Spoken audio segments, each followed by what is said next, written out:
Ces deux mémorandums d'entente annoncent la construction de 35 000 logements, dont 15 000 réservés à la diaspora ivoirienne.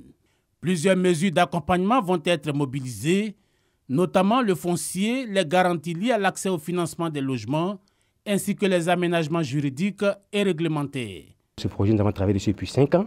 Donc, nous avons des logements de type de standing, aussi à toutes les bourses. On va penser aussi à tous ceux qui n'ont pas assez de moyens, mais qui sont dans les petits métiers au niveau de l'extérieur, de pouvoir acquérir aussi des logements.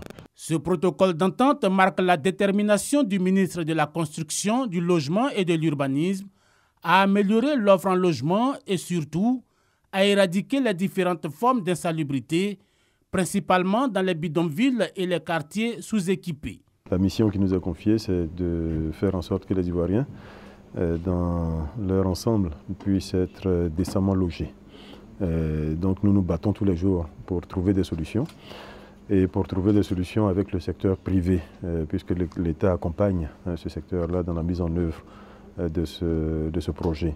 Selon Bruno Nabagné-Koné, l'immobilier représente un pôle de croissance indéniable à travers ses effets d'entraînement sur les autres branches de l'activité économique que sur le plan humain et social, en raison de son fort potentiel en matière de création d'emplois, de ressources financières et de stabilité.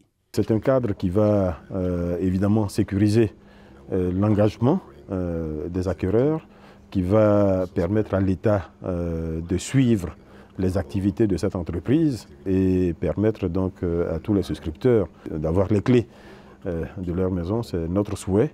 Parmi les sites identifiés pour réaliser les unités résidentielles, on peut citer Jacquesville, Aoué en direction d'Alépé et Yaou à Ingé-des-Pierres de Beaunois.